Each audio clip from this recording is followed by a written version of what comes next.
घरच्या घरी हॉटेल रेस्टॉरंटपेक्षा भारी पनीरची भाजी कशी बनवायची त्याची रेसिपी मी आज तुम्हाला दाखवणार आहे। तर खूप अप्रतिम चवीची पनीरची भाजी घरच्या घरी बनवूया। रेसिपीला सुरुवात करूया। तर गॅसवर कढई ठेवलेली आहे। तेलाच्या किटलीतील एक पळी तेल घेतलेलं आहे। त्यामध्ये मोठ्या आकाराचे 3 उभे चिरलेले कांदे टाकलेले आहेत। तर कांदे आपल्याला खूप लाल भाजायचे नाही, नाहीतर भाजीचा रंग बदलतो।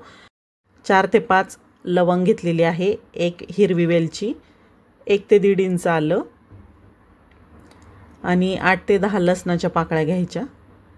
आता हे सुद्धा या कांद्यामध्ये फ्राय करून घ्यायचं।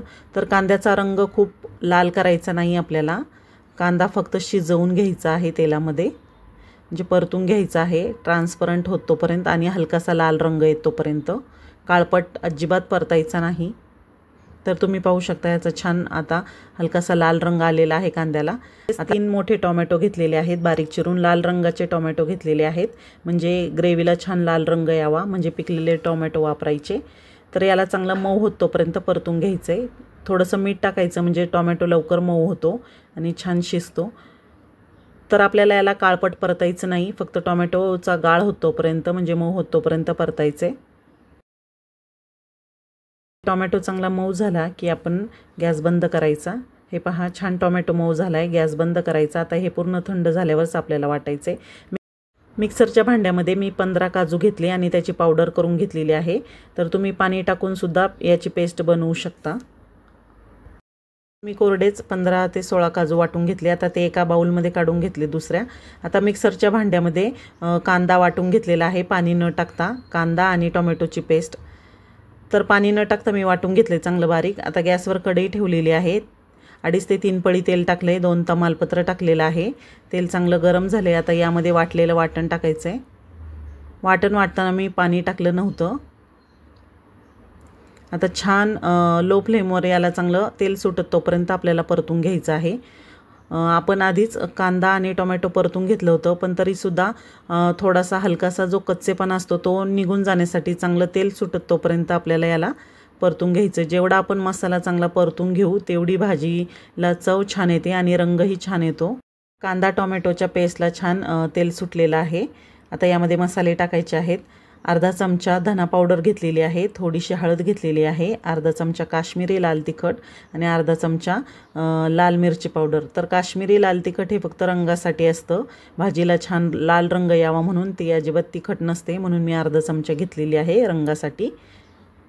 आणि आता इथे किचन किंग मसाला टाकलेला आहे, संपूर्ण एक पुडी टाकलेली आहे, म्हणजे 1 चमचा ते 1.5 चमचा मसाला किचन किंग मसाला टाकायचा आहे।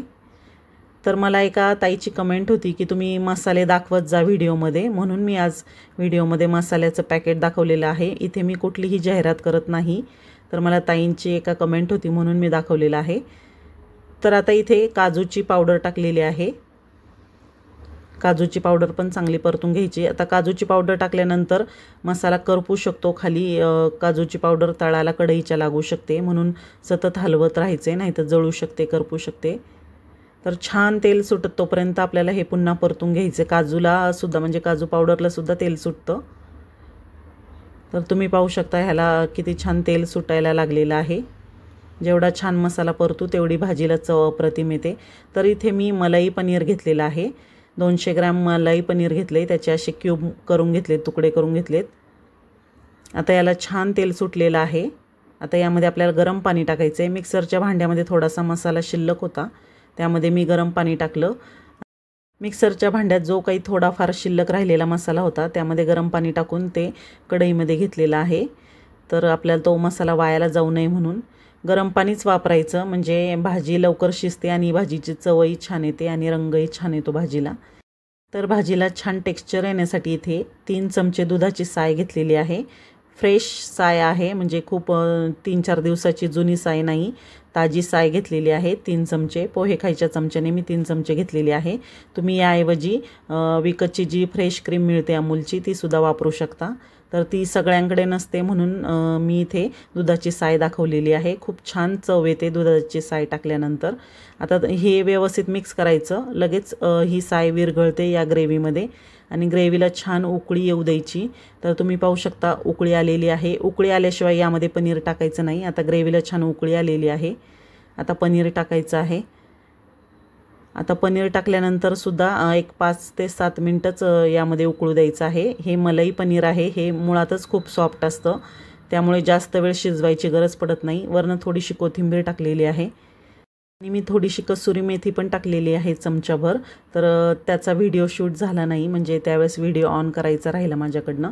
तर मस्त अशी आपली पनीरची भाजी तयार झालेली आहे। मी गॅस बंद केलेला आहे।